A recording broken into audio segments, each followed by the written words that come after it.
আসসালামু আলাইকুম আপুরা, কেমন আছো সবাই? আলহামদুলিল্লাহ ভালো আছি।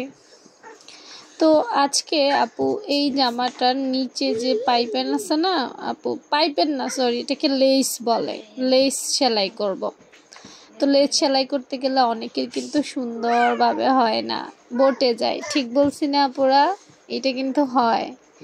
তো দেখো কিভাবে আজকে আমি এই পাইপেন বা লেসটা সেলাই করব। এটা যে আমার সাথে আলাদা দেওয়া হয়েছিল অ্যাডজাস্ট করার জন্য। তো এখানে আমি দেখি যে একটা এক্সট্রা কাপড় আছে, তো আমি এক্সট্রা কাপড়টা টান দিয়ে খুলে নিলাম। খুলে নেওয়ার পর দেখো কিছু সুতা কিন্তু বের হয়ে গেছে। হ্যাঁ, এটা হওয়া উচিত না, তো সমস্যা নাই, হ্যাঁ বটি সেলাই করে দেওয়া যাবে। তো আমি প্রথমে নিচের অংশ দিয়ে সেলাই করছি। দেখো চিকন লেস লাগাতে অসুবিধা হয় না, মোটা লেস লাগাতে গেলে কিন্তু ফিনিশিংয়ে প্রবলেম হয়, এটা মাথায় রাখো।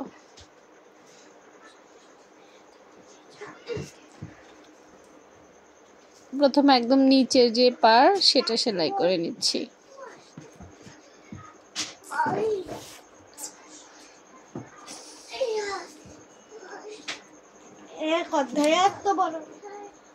নিচের পাটটা সেলাই করার পর এখন খেয়াল করো সুতা ছেড়ে যাচ্ছে বারবার আপুর। উপরের সেলাইটা এখন দিবে। এখন নিচে কিন্তু কাপড় বেশি থাকে, উপরে কিন্তু কাপড় কম থাকে। হ্যাঁ, এটা তো জানার কথা নাকি? তো এটা এই জায়গাটা সেলাই অনেক সময় মিলে না। আমি যদি একদম শুরু থেকে নিচেরটা যেমন মাথা থেকে স্টার্ট করছি, এটাও যদি একদম প্রথম থেকে স্টার্ট করি তাহলে কিন্তু এটা মিলবে না।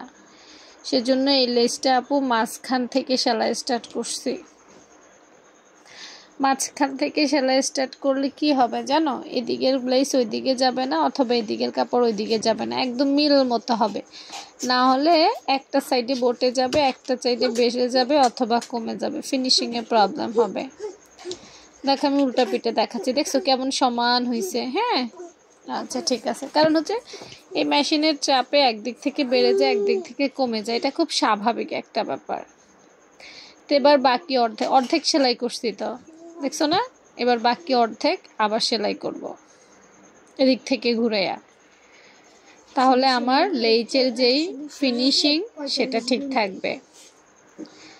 যেসব আপু বলেছিলে আপু আমি লেস লাগাইলে সুন্দর হয় না, ফিনিশিং হয় না, তাদের জন্য আজকের ভিডিওটা অনেক উপকারে আসবে।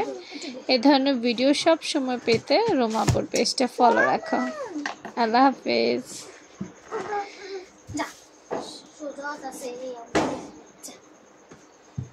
বিয়ে